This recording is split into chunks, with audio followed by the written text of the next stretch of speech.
So I come to my car the other day after work, put the key in the ignition, turn it, accidentally push forward just a little bit, and snap.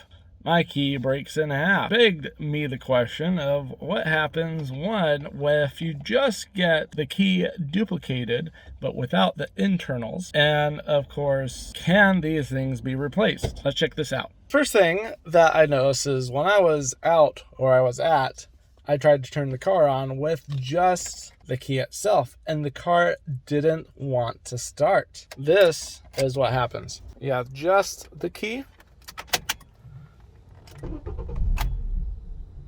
The car acts like it wants to turn on and it just shuts right off. It's a pretty cool security feature. If you have the key fob right by the key, turn on, it recognizes that the electronic component is right there, but if you take the key fob away from the actual key, the car will turn on and run. This was big for me because I couldn't exactly explain where I was for my wife to come get me.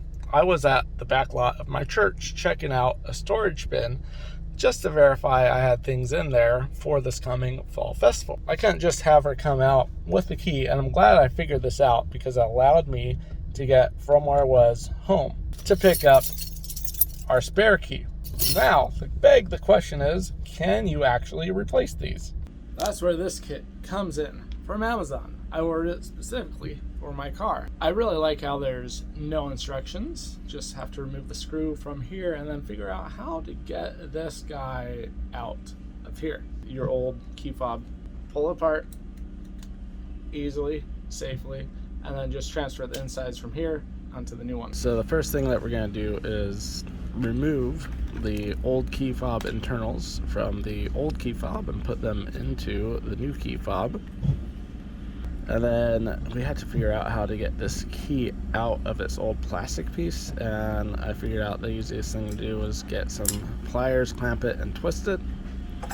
And then it's just going to slide into the new key holder. Make sure you have it angled and facing the right direction.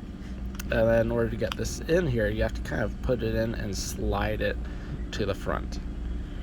Go ahead, start with the back side and push it towards the key side, clamp down, and then finally add the screw in and screw it down until you hear it click a few times.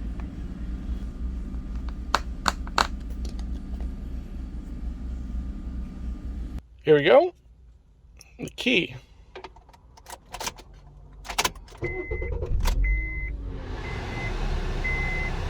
Works. Car is not shutting off.